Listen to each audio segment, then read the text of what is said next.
વરુણભાઈ પટેલ આપણી સાથે જોડાયેલા છે. પણ એમાં થોડુંક મેં જે પત્ર લખ્યો છે ભારતીય જનતા પાર્ટીના ગુજરાતના અધ્યક્ષ સન્માનીય જગદીશભાઈ વિશ્વકર્માને લખ્યો છે. અને એ પત્ર છે એના માટે છે કે અત્યાર સુધી ગુજરાતમાં 30% જેટલી અનામત હતી. ઓબીસી અનામત જે 10% હતી એને વધારી અને 27% કરવામાં આવી છે, જેના કારણે અનામત 50% સ્થાનિક સ્વરાજની ચૂંટણીમાં થઈ ગઈ. તો બિન અનામત વર્ગ માટે એલિજિબલ સીટો 50% જ રહી છે અને 50% સીટો રિઝર્વ કેટેગરીની રહી છે. તો એ આનંદનો વિષય છે કે સન્માનીય મુખ્યમંત્રીએ ઓબીસી અનામતને 10% થી વધારી 27% કરી દીધી છે, જેથી એક ઓબીસી વર્ગનું પ્રતિનિધિત્વ ગુજરાતની સ્થાનિક સ્વરાજની રાજનીતિમાં વધે.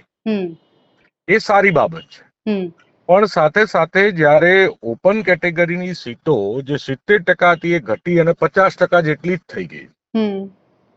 તો મેં ખાલી પ્રદેશ પ્રમુખશ્રીને ધ્યાનમાં આવે કે જે 50% સીટો ઓપન રહી છે એમાં જ બિન અનામત વર્ગના લોકો પ્રતિનિધિત્વ કરી શકે છે. રિઝર્વેશન કેટેગરીમાં ક્યાંય પણ પ્રતિનિધિત્વ કરી શકે એવી સ્થિતિ નથી કાયદાની મર્યાદાને લઈને.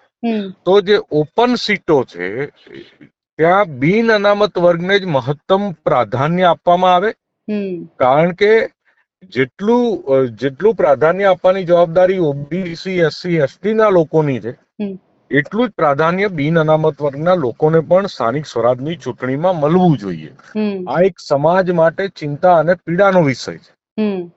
એટલે મેં સમાજની પીડા અને વ્યથા ભારતીય જનતા પાર્ટીના પ્રદેશ અધ્યક્ષ, જે એમની નૈતિક ફરજ પણ છે કે દરેક જ્ઞાતિ જાતિ ધર્મ વર્ગ દરેકને પ્રતિનિધિત્વ આપવું એમની ફરજ પણ છે, તો એના ભાગ રૂપે મેં ખાલી એમને એક પ્રજાનો અવાજ એક કાર્યકર તરીકે મેં પહોંચાડ્યો.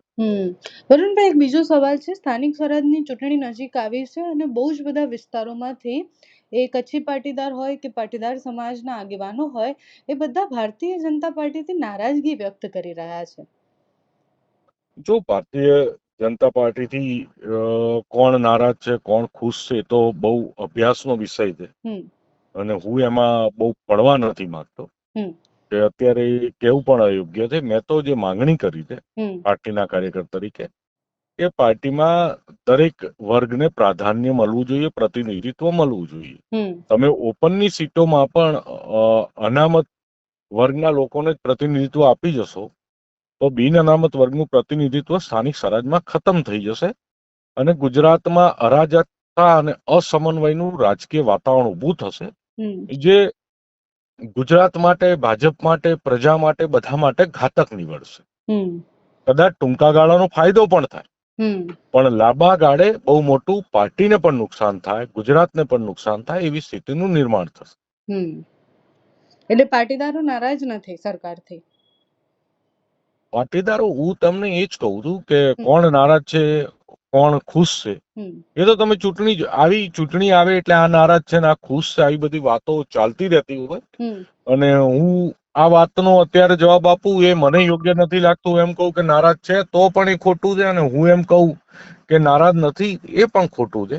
એટલે મારે અત્યારે આ વિશે હું એવું માનું છું કે મારા લેવલ પ્રમાણે કમેન્ટ ના કરવી છે. Okay, thank you so much Varunbhai, સમય આપવા બદલ. Thank you.